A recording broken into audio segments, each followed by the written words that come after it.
اٹک jail کے قیدی number 804 Imran Ahmad Khan نیازی کے جرائم کی تفصیل ملاحظہ فرمائیں۔ پہلا جرم، جس ملک کی غریب لاچار عوام کے ہزاروں لوگ ماہانہ کینسر سے مر جاتے تھے، اس قوم کو چندہ جمع کر کے 3 کینسر اسپتال بنا کر دیے جہاں 70% لوگوں کا مفت علاج ہوتا ہے۔ جرم نمبر 2، جب اس کی سابقہ اہلیہ جمائمہ نے اسے کہا کہ یا میرے ساتھ لندن میں عیش کی زندگی گزارو یا مجھے چھوڑ دو، تو اس نے پاکستان کو چن لیا، بیوی کو چھوڑ دیا، یہاں تک کہ لاکھوں پاؤنڈز جو جمائمہ کی دولت سے اسے ملنے تھے وہ یہ کہہ کر ٹھکرا دیے کہ مجھے ان پیسوں کی کوئی ضرورت نہیں۔ تیسرا جرم، 40 سالوں سے ایک دوسرے کو سیاسی اقتدار بانٹنے والے سیاستدانوں کو عوام کے سامنے اس نے ایکسپوز کر دیا۔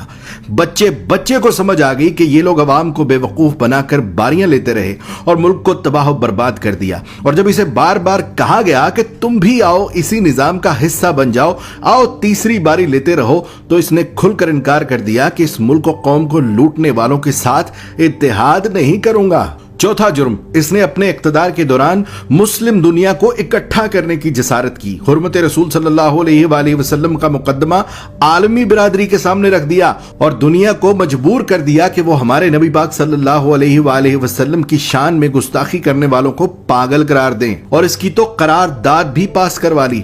پانچواں جرم سن لو، اپنے اقتدار کے دوران مال بنانے کی بجائے غریبوں کو 12 ہزار روپے دینے شروع کر دیے، ہر خاندان کو 10 لاکھ روپے کا مفت علاج کروانے کے لیے صحت کارڈ جاری کر دیے۔ چھٹا جرم سنو اس کا، جب ہندوستان نے مقبوضہ کشمیر کا سٹیٹس زبردستی بدلا تھا تو اس کو بھی عالمی برادری کے سامنے لتاڑ دیا، اس کے ساتھ تجارت یہ کہہ کر بند کر دی کہ جب تک تم کشمیر کا سٹیٹس بحال نہیں کرتے تم سے تجارت نہیں کروں گا۔ ساتواں جرم، جب اسے پوچھا گیا کہ کیا ماضی کے سیاستدانوں کی طرح آپ بھی امریکہ کو اجازت دیں گے کہ وہ پاکستان میں بیٹھ کر افغانستان پر حملے کرے، تو اس نے کہہ دیا ایبسلیوٹلی ناٹ۔ آٹھواں جرم، اس قیدی نمبر 804 عمران احمد خان نیازی نے پاکستان کی تباہ و برباد ہو چکی کپڑے کی انڈسٹری کو دوبارہ شروع کرنے کی جرت کی، یہاں تک کہ اتنی لومیں چلا دی کہ کام کرنے والے کم پڑ گئے اور دنیا جہان سے پاکستان میں کپڑے کے آرڈر آنا شروع ہو گئے۔ جرم نمبر 9، جب اسے اقتدار سے زبردستی نکال دیا تب بھی یہ ملک چھوڑ کر بھاگ نہیں رہا تھا،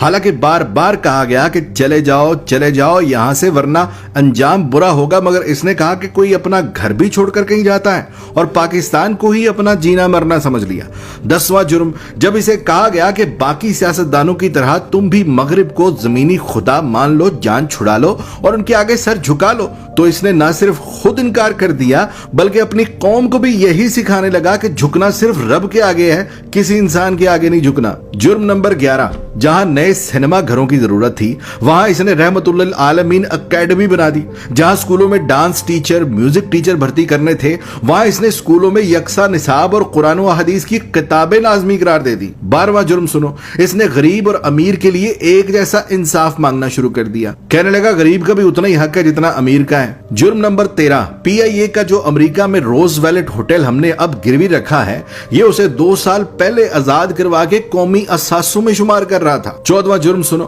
یہ اوورسیز پاکستانیوں سے لاڈ کرتا تھا، انہیں ایک باپ کی طرح سہولیات دینا شروع کر دی تھی۔ بیرون ملک وفات پانے والے اوورسیز پاکستانیوں کا جسد خاکی پاکستان لانے سے لے کر تدفین تک کا سارا خرچ بیت المال سے دینے لگا۔ بیرون ملک جیلوں میں قید پاکستانیوں کو آزاد کرا کر پاکستان لا رہا تھا، اور یہاں تک کہ اوورسیز پاکستانیوں کو ووٹ ڈالنے کا حق دینے لگا تھا۔ جرم نمبر 15، اس نے اپنے ہر اس ساتھی کو چھوڑ دیا جس نے کرپشن کی، جہانگیر ترین جیسے دوست کو بھی کرپشن کا مال بنانے پر خود سے الگ کر دیا اور تا حیات سیاست سے نااہل کروا دیا۔ قیدی نمبر 804 عمران احمد خان نیازی کے جرائم کی تفصیل بہت لمبی ہے، لہذا بقیہ جرائم سننے کے لیے دوسری ویڈیو ملاحظہ فرمائیں۔